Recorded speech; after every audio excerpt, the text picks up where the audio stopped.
foi enviado por uma moça chamada Nininha. Eu acho que ela tá nos grupos aí. Nininha é o jeito que eu gravei o nome dela no celular. Porque é o jeito que tava pra gravar lá, tá? A culpa não é minha. Eh, Ontem eu tava voltando pra casa umas 9 da noite e cortei o caminho pelo campinho. Quando eu tava na metade do caminho, tudo tranquilo. Aí eu vi do nada algo me olhando. Tive um arrepio horrível na espinha.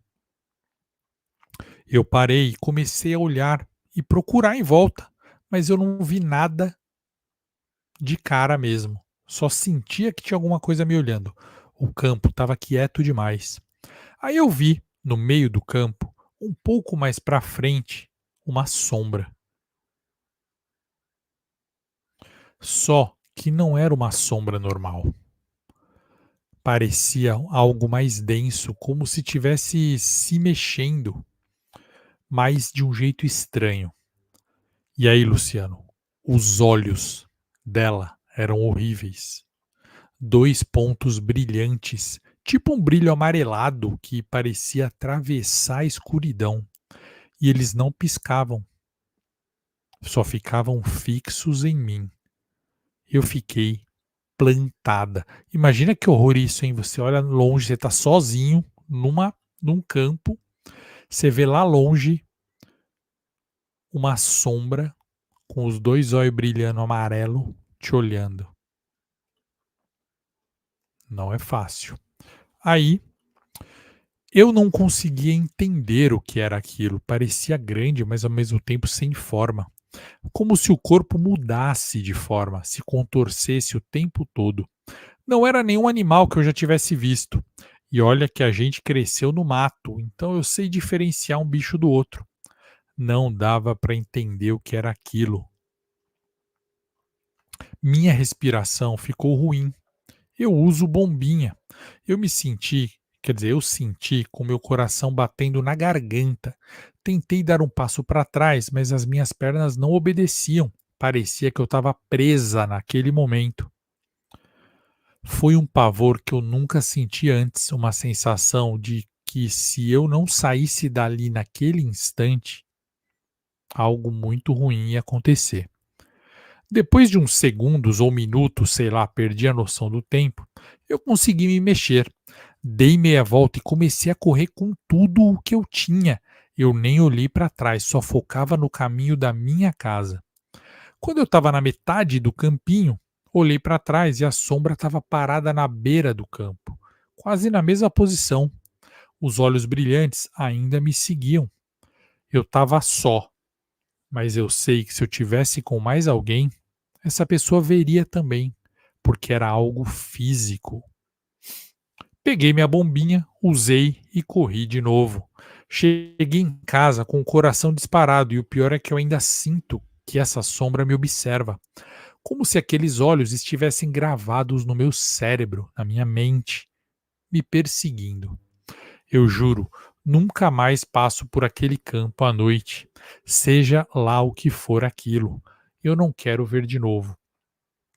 Comentei com outras pessoas e os mais velhos da rua disseram que naquele campinho aconteceram coisas horríveis no passado e que muita gente vê esses seres que provavelmente são espíritos. Credo, eu não quero mais ver, não. E esse foi o relato da Nininha. O que vocês acharam? São relatos simples, mas muito legais. A Pietra falou que acha que foi um skinwalker. Gostei, Pietra. Gostei dessa teoria. O que vocês acharam? Deem a nota de vocês aí. Juliano, Gesteira, boa noite.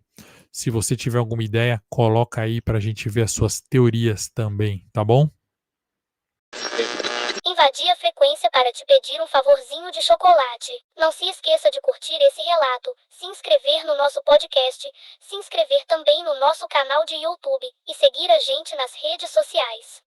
@oficial 7além. Continue agora com o relato. Obrigadinha de morango. E vamos agora para o relato número 4 de 10.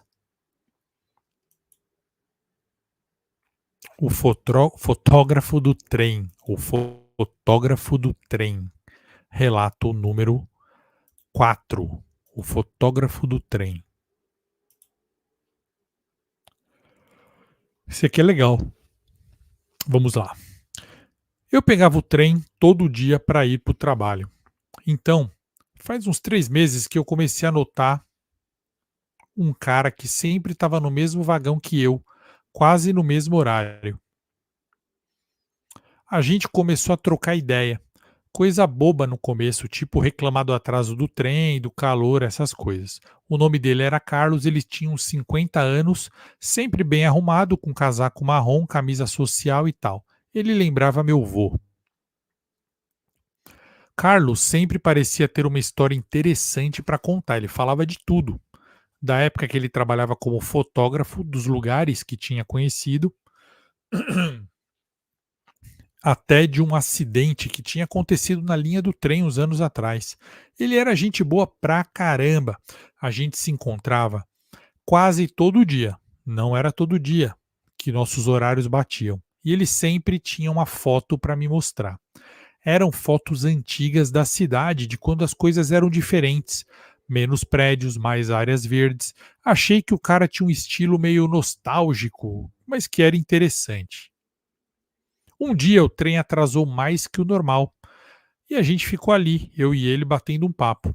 Foi quando ele comentou que gostava de pegar o trem porque aquilo trazia uma sensação de paz para ele, que era uma forma dele se reconectar com aquele passado, sei lá. Achei um pouco esquisito, mas cada um com as suas manias, né? Aí depois disso eu comecei a achar estranho que ele nunca faltava. Tipo, chuva forte, frio, o cara nunca falhava e a conversa sempre parecia rodar em torno do passado. Eu já ia perguntar como ele conseguia ir todo dia, mas teve um dia que ele não apareceu de novo. Eu pensei que fosse só um dia de folga dele, mas depois vieram outros dias que ele não apareceu de novo. Eu fiquei preocupado que tivesse acontecido alguma coisa ruim com o meu amigo. Eu gostava do velho. Perguntei para os outros passageiros que sempre estavam lá no mesmo horário e pegavam às vezes o mesmo vagão que a gente, mas ninguém sabia de nada. Aí eu fui pilhado, né, de descobrir um pouco mais sobre ele. O cara era praticamente o meu amigo do trem. Eu fui perguntar para os seguranças da estação. E aí que ficou sinistro, Luciano. Eu descrevi o Carlos para um dos seguranças e ele fez uma cara que eu nunca vou esquecer. Ele falou que o Carlos, o homem que eu descrevi, era idêntico a um cara que morreu há uns 5 anos atrás.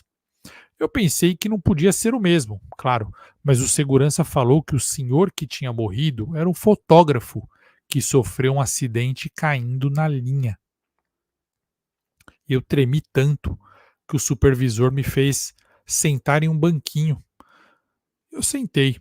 Aí vieram me mostrar uma foto antiga, uma notícia antiga com a foto do Carlos. E era ele mesmo. Mesma roupa e a mesma expressão. E a notícia se referia à morte dele na linha de trem. Eles me contaram que ele era conhecido por pegar sempre o mesmo trem todo dia. Depois que ele morreu, muita gente dizia que via ele na plataforma ou dentro do trem, sempre no mesmo horário. Eu não queria acreditar, mas tudo fez muito sentido. O jeito que ele falava do passado, as histórias e até o fato dele dizer que pegava o trem para sentir paz. Ele não era só um cara nostálgico, ele era um fantasma.